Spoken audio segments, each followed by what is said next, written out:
to the Friday feature interview of the week from WNCW. I'm Paul Foster. This week we spotlight one of the most anticipated entertainment events that seems to be held every year, the Oscars, a great achievement, of course, of film. And the glamorous event this year is just a couple of days away, Sunday, March the 12th. It'll be televised on ABC. And to go over more about the categories and the nominees, I welcome film critic experts who make their home in Western North Carolina. And what really makes them unique is the fact that they are father and son. Noel and Thomas Manning, good morning. Hey, good morning, Paul. Hey, thanks for having us. Happy to be here. It's great to see you both again and have you. And let's mention a couple of things about Noel and Thomas right quick. I've known them both for some time. Noel, for a long time, has been a member of the Critics' Choice Association, North Carolina Film Critics Association, Online Film and Television Association. We could go on and on. Both of you are part of the Southeastern Film Critics Association. And then the big thing you've done for a long time, especially you, Noel, and I know, Thomas, you have in recent years played a part, a weekly TV and radio program, C19 in Cleveland County. It's called Meet Me at the Movies. So you guys stay busy when it comes to film. We do have a blast. You and I, Paul, do go back quite a ways. And my love of film goes back decades and decades. And I first got started doing film journalism or entertainment journalism back in 1991, and I've just been really happy to be able to do that, and been able to include Thomas in the past few years, and my daughter before that for Meet Me at the Movies, and so really happy that Thomas and I have been doing this, and I know Thomas he has a few things to say as well about that. Yeah, so I always grew up loving movies as much as any other kid did, watching the Star Wars movies, the Marvel movies, that kind of thing. But it wasn't really until late in high school that I started looking at film from a more analytical perspective. So when I was a senior in high school, I actually took a few classes at Gardner-Webb University and was able to get an early start there. And a class I took was an elective, a film criticism class, and then an award-winning filmmakers class. And that's when I really started seeing, all right, there's more than just, is this movie entertaining or not? It's an entire art form, and there's so many different art forms within the art form of film itself. So that's really what kind of kickstarted this passion for me. And yeah, I believe it was beginning in the summer of 2019 is when I joined my father, Noel Manning, as a co-host on Meet Me at the Movies. So yeah, almost 4 years now we've been doing that, which is pretty crazy to think, but it's been a really fun ride. And we never know where either one of you might pop up. I know not long ago, Thomas, I saw you on a Charlotte TV station talking about film. Noel's a guest all over the place as well. And I know, Thomas, you also contribute to something called Elements of Madness, I believe it is. That's right. Yeah. elementsofmadness.com, which is managed by Douglas Davidson, also a member of Critics' Choice and North Carolina Film Critics. And I'm a senior interviewer for that site, and I've been contributing to Elements of Madness for about the same amount of time that I've been with Meet Me at the Movies. So those kind of have been running parallel for the past few years. Well, let's jump into the Oscars. I wish we had more time, and we won't be able to go over all the categories. But, of course, this is not for you to pick the winner as it goes down that night, but more so who you would favor of what you've seen of these nominees in these categories. And, gentlemen, let's begin with Best Supporting Actress. So for Best Supporting Actress, I'm leaning towards Stephanie Sue for Everything Everywhere All at Once. And I think that's a film that we're going to be talking about a lot here today, and we've been talking about a lot over the past year.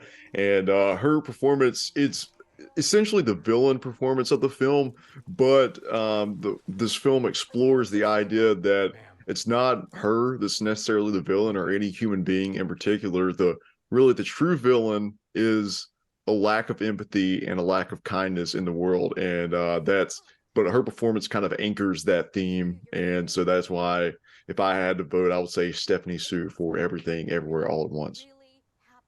What about you, Noel? Yep, for my vote, I would go for Carrie Condon for the Banshees of Inisherin. 40 years old. She's been in the industry since she was 16. She's really known for her high art performances, her stage performances. She has this background Shakespearean. She's done a lot of other things too, small screen, big screen. But in this film, I really felt that she offered this natural balance to this really oddly dark comedy bromance, and it's not a feel-good movie, Thomas. This was really kind of a feel-bad movie, and but she offered this kind of natural bridge between characters, and there were two dominant characters and actors, and she was just really this perfect balance for me in this film, and so she would get my vote for Best Supporting Actress. Thomas, back to you. What about Best Supporting Actor? So this is a really tough category for me because there are two performances in particular that I absolutely adore. Ke Kwan for Everything Everywhere All at Once he's had so much momentum this award season, and he's had such an incredible story. Of course, we know him from his early days in the film industry, working on Indiana Jones and the Temple of Doom as a short round. He was also in The Goonies. And then he kind of took a break from acting and came back, and here he is decades later, and it's very possible that he'll win an Oscar for Best Supporting Actor for Everything Everywhere All at Once. So if he wins, I would be absolutely delighted. But another nomination in this category that I love, Brian Tyree Henry for the film Causeway, and it's just an incredibly vulnerable performance that we're not used to seeing him play. He's usually typecast as, a pretty tough character, but in this film, it's just very he kind of shows an honest side to his performance that I don't think we've seen him give many times before. And he does have a North Carolina connection. He's originally from Fayetteville, and so I always love to support North Carolina guys. So if Brian Tyree Henry wins, I would probably vote for him. But if Ke Kwan wins as well, that is 100% all right with me. And for me, Paul, I'm going to go with Kwan. Thomas mentioned a lot about him. We remember him from those early days with Indiana Jones and The Goonies. And in his 20s, he kind of felt like Hollywood had left him behind. And it's wonderful to see him in front of the camera again. And in this film, Everything Everywhere All at Once, I really think that it was the perfect film for him to come back onto the big stage. I was reading an interview with him recently, and he noted that when he read the script, he was overwhelmed with emotion and honestly felt like the role was written for him. And I agree. I think in this film, he shows versatility, authenticity, and he shows that he has not missed a beat. If anything, he's gotten better. And I'm excited to see what is ahead for him down the road. And so Kwan gets my vote. What about Best Lead Actress? So coming back once again to Everything Everywhere All at Once, Michelle Yeoh. And in this film, it's a multiverse film. There's so many different iterations of the main characters, but she plays a character called Evelyn.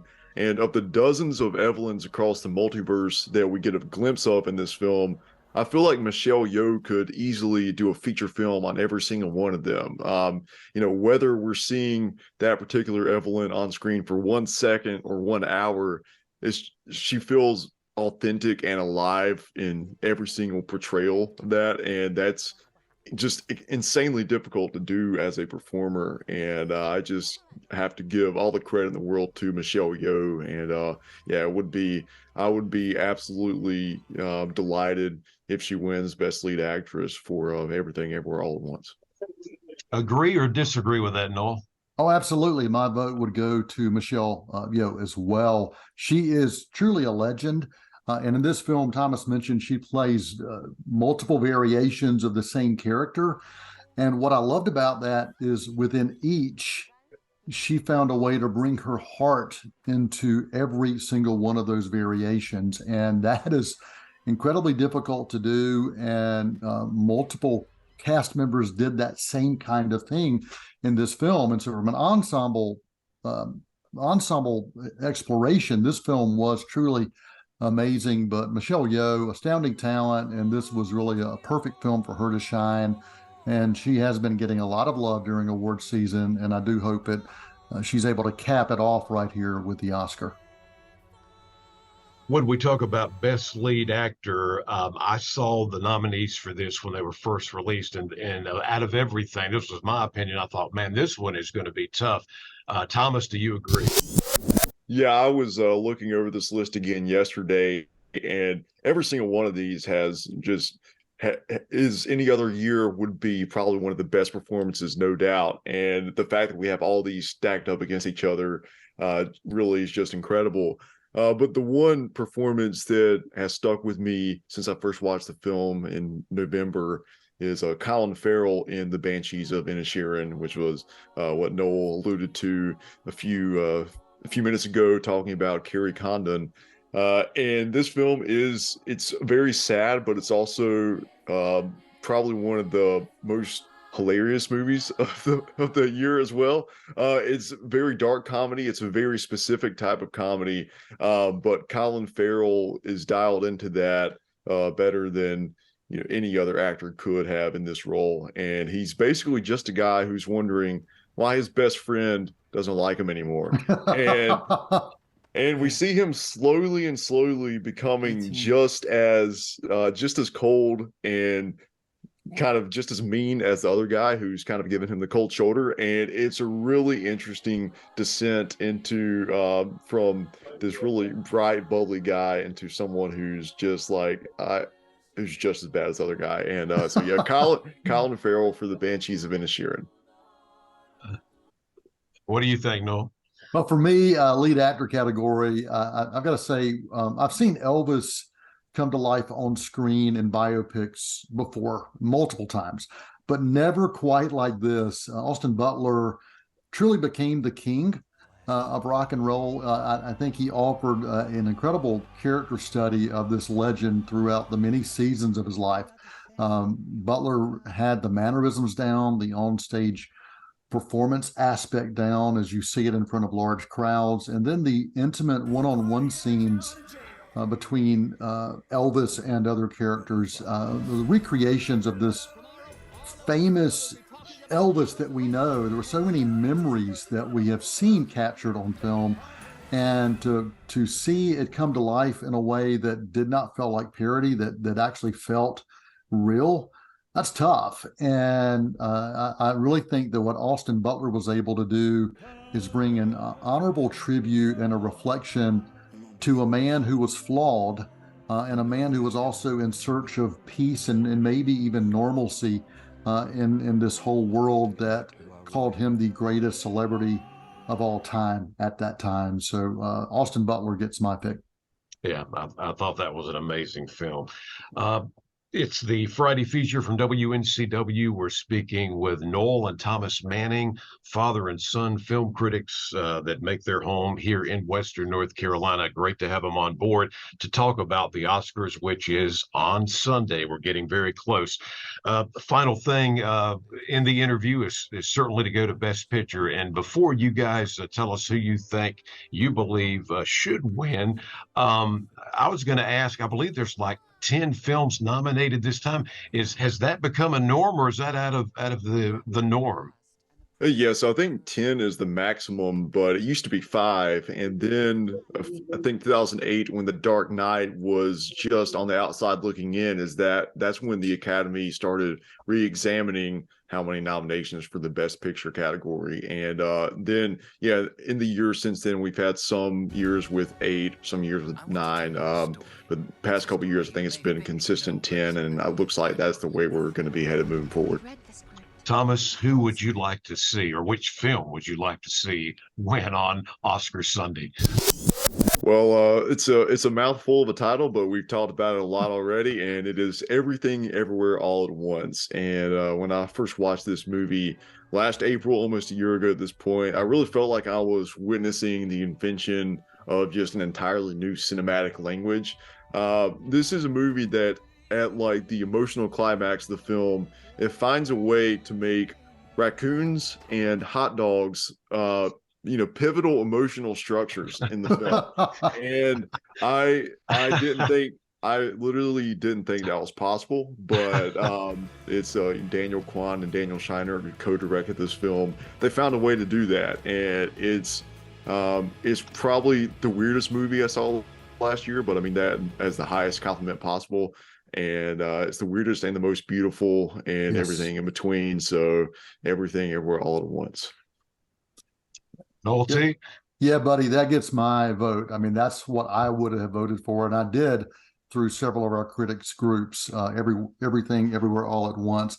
It was unique, as Thomas mentioned, creative, adventurous, and I think it was even courageous with what they did. This is a film that defies genre. You can't really put it in a nutshell about what type of film it is. But for me, there's so many themes and messages, but the ultimate theme for me was it was a message about speaking to the impossible possibilities that we all have within. Most of us really have no idea what we're capable of. Some of us never will. But I think this film served as an awakening to what the possibilities are that we have for ourselves, we have for society, and how we can make those two come together for the good. And I think that's just a beautiful, beautiful, beautiful thing about this film. And I'm happy that it's getting the love that it's getting. Well deserved, well deserved. Well, it's been great to go through this list, what we could make time for here on our WNCW interview, the Oscars Sunday night, and we'll see how it plays out according to the information that Thomas and Noel have shared. There's no doubt you both love cinema, and it's great to get to hear your input as we get ready for that award show Sunday evening. Well, it was a pleasure. Thanks so much for having us again. Yeah, Paul, as always, it's wonderful to spend time with you, and thanks for the opportunity. You're very welcome. Again, that's Noel and Thomas Manning, father and son film critics, giving their input about the upcoming Oscars. You've been listening to WNCW's Friday Feature Interview of the Week, also available as a podcast on WNCW.org.